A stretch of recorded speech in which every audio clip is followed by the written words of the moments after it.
देखो, नारद का काम क्या था? झगड़ा लगाना।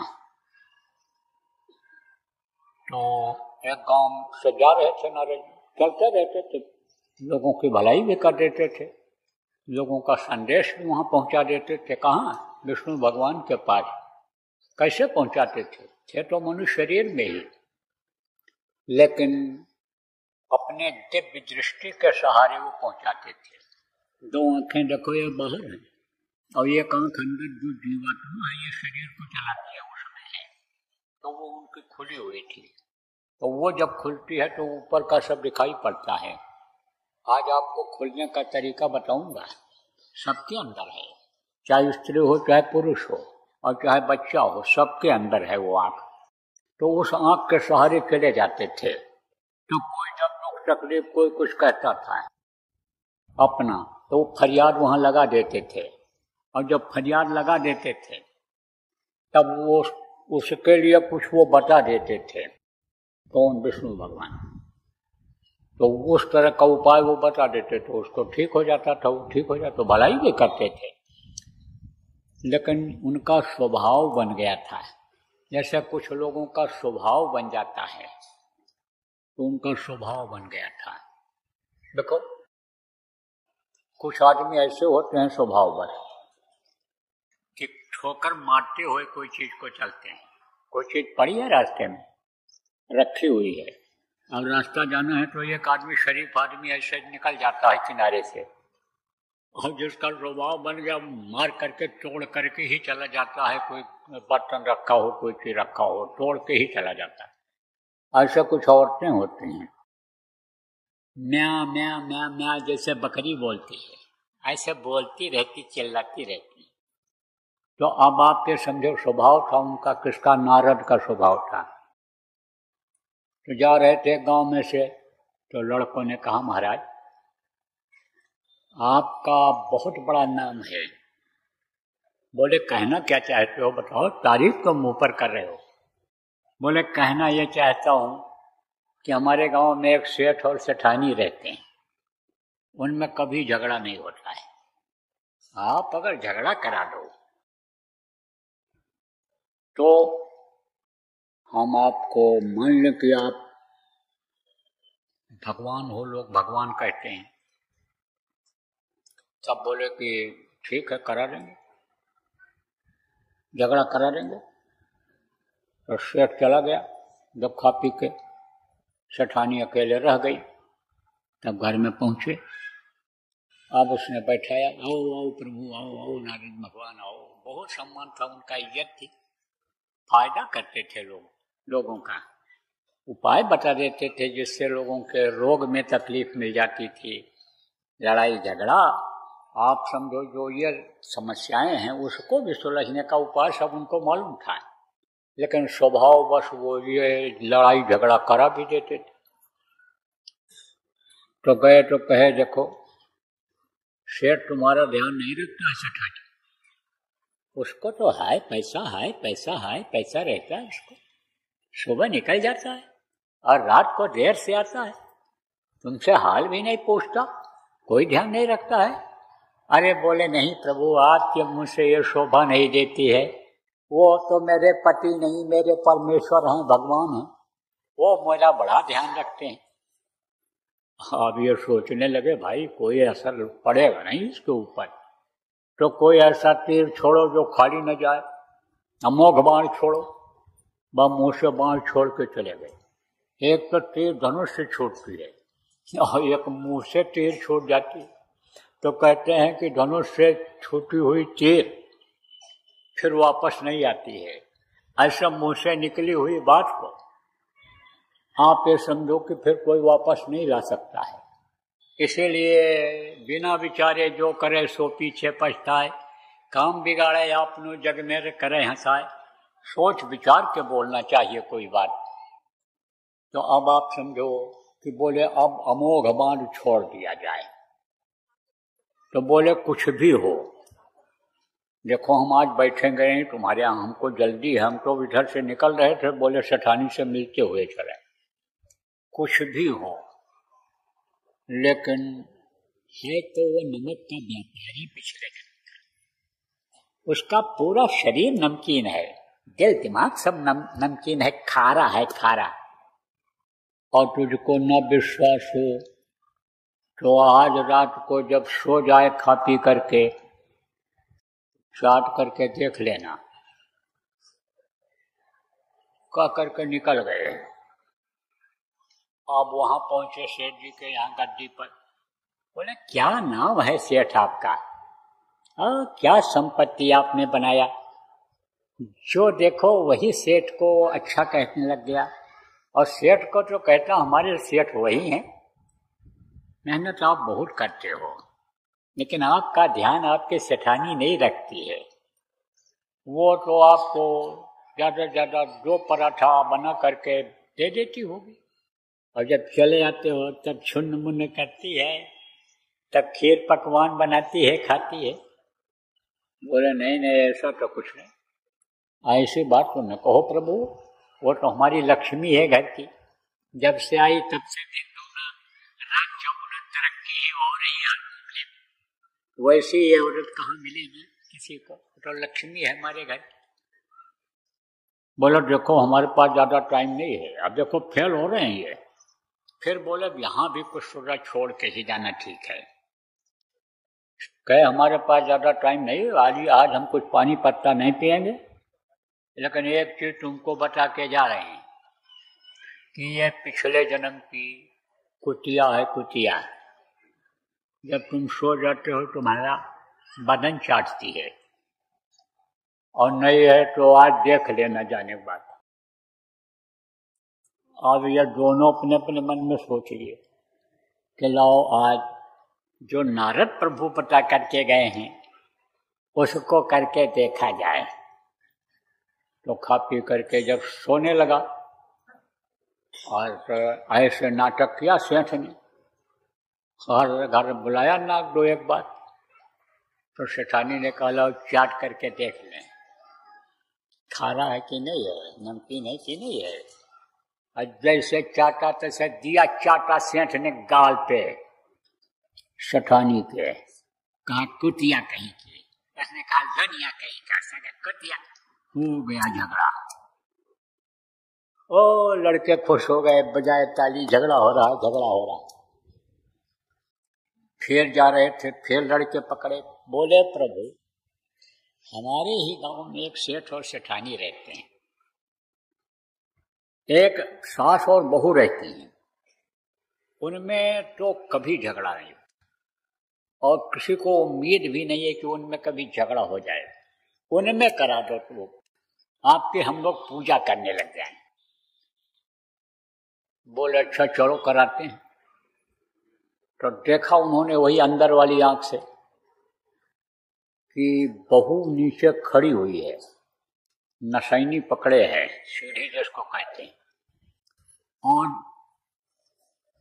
सास नीचे नशैनी पकड़े खड़ी है, सास नीचे नशैनी पकड़े खड़ी है, और बहू सीढ़ी पर चढ़ करके अचार का मटका उतार रही है। तो नारद ने अपने गण को भेजा और कहा जा ढकेल दे, और जैसे मटका गिरेगा तैसे दोनों कुत्ते की तरह लड़ेंगे, जैसे कुत्ते लड़ते हैं। तो गण चला गया, मटका ढकेल दिया नीचे, और नारद भी धीरे धीरे पहुंच गए दरवाजे तक। वहां देखें कैसे होता है, लड़के अलग वहां की आवाज सुने तैसे ताली बजाएं, नारद भगवान की जय हो बोले।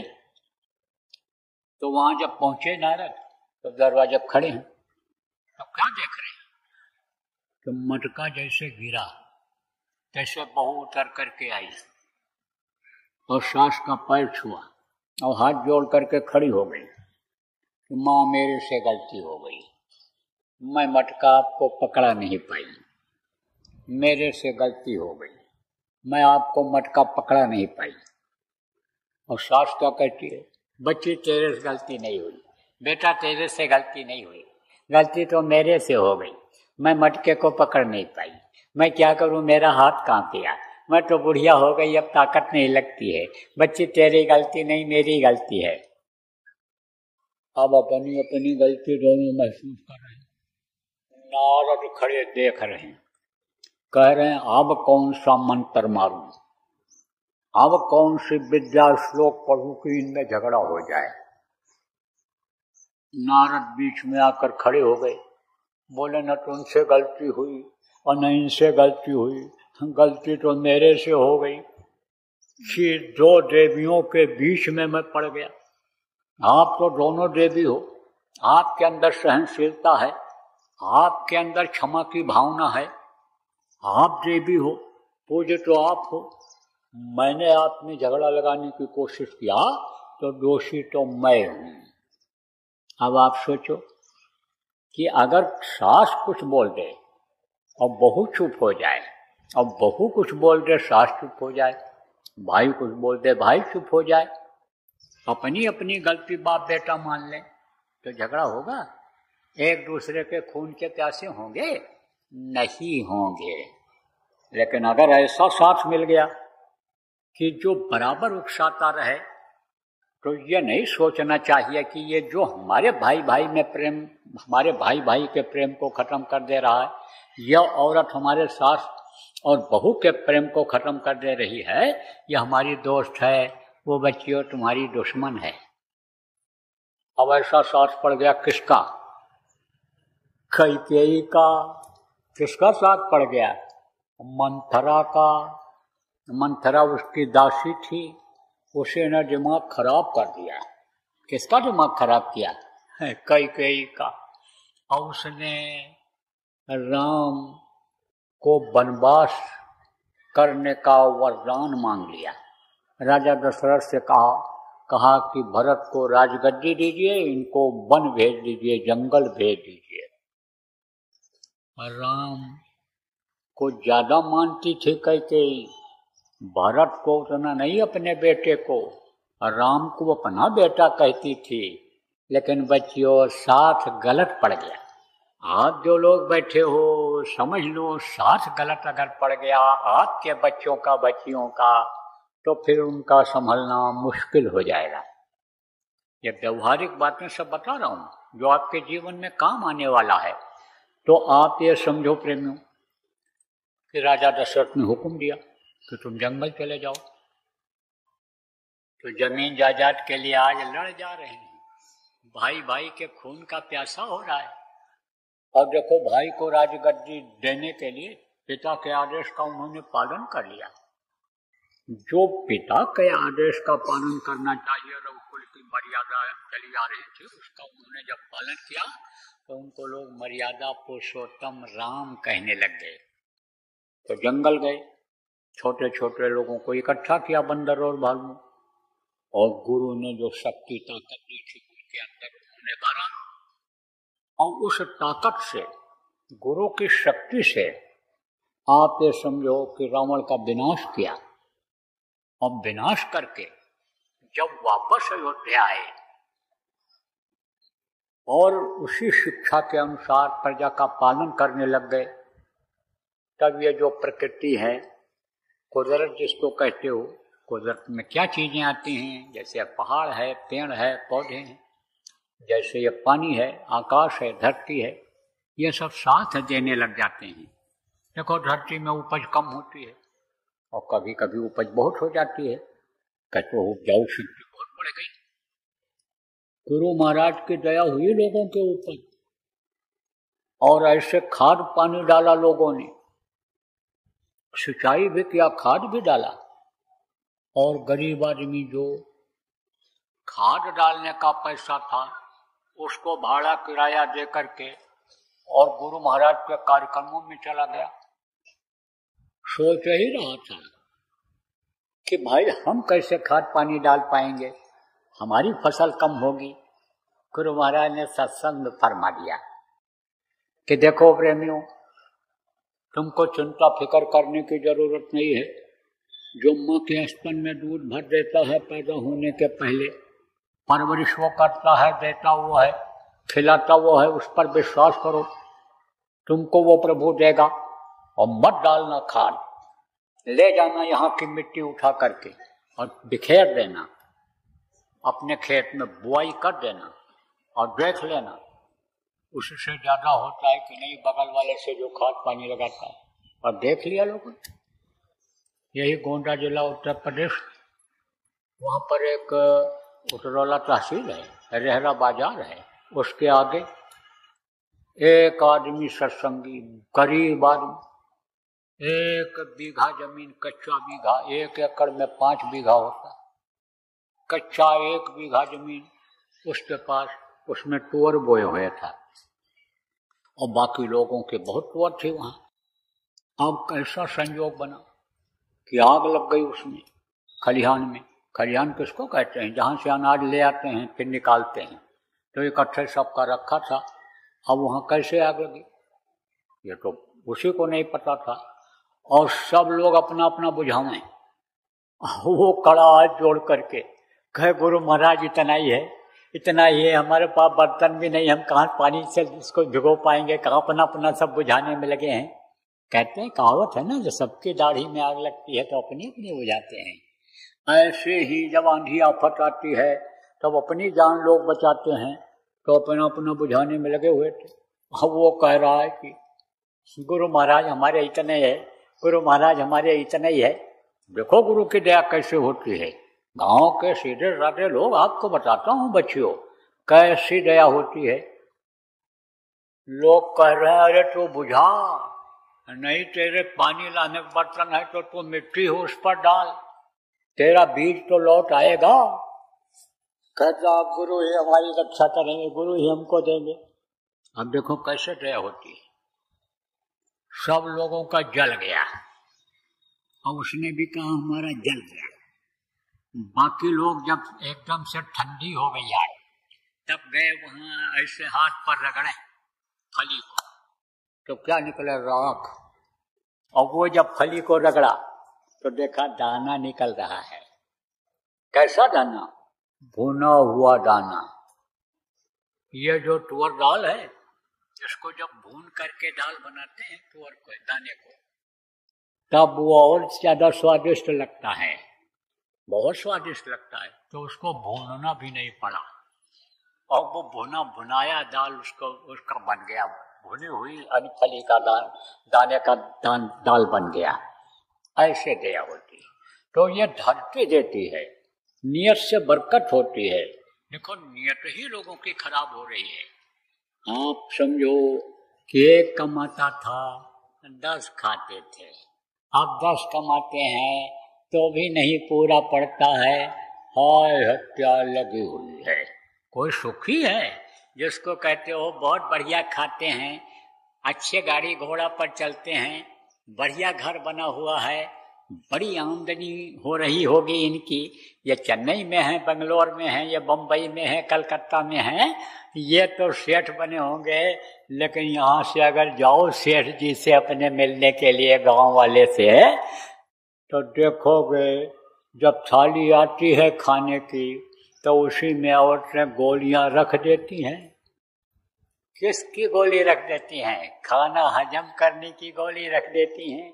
उसके बाद में आप गांव के आदमी बड़ी इज्जत करेगा जब जाओगे, बगल में ही चारपाई लगाएगा, लेकिन देखते रहो जब तक सो न जाए, बात करते रहो, लेकिन जब बात करने का होगा तब वो नींद की गोली खाएगा, तब नींद आएगी। नींद नहीं आती, न राजा को शांति, न रैयत को शांति, और न पूंजीपति को ही नींद आ रही है। नानक साहब ने क्या कहा? नानक दुखिया सब संसार और सुखी वही जो नाम आधार। सुखी वो है जो नाम का जाप करता है, नाम को ले लेता है, नाम की कमाई करता है, वो सुखी होता है। अब आप कहोगे नाम क्या होता है? नाम तो हम भी लेते हैं भगवान का, तो ये नाम अलग है और वो नाम अलग है, जिसके लिए गोस्वामी जी ने कहा नाम रहा संतनाधीना, और संत बिना कोई नाम न चीना। संतों के अधीन नाम होता है। जो आप प्रेमी गुरु महाराज के बैठे हो, जो नाम गुरु ने आपको दिया, नाम दान दिया, नाम दान में बताया, वो नाम है। उसको जो सुमेरता है, याद करता है, उसका सहारा जो लेता है, वो सुखी है। तो क्या हुआ फिर आपको बताऊं? धरती ये उपज बढ़ा दिया और समय से जाड़ा गर्मी बरसात सब होने लगा। कब की बात है? राजा रामचंद्र के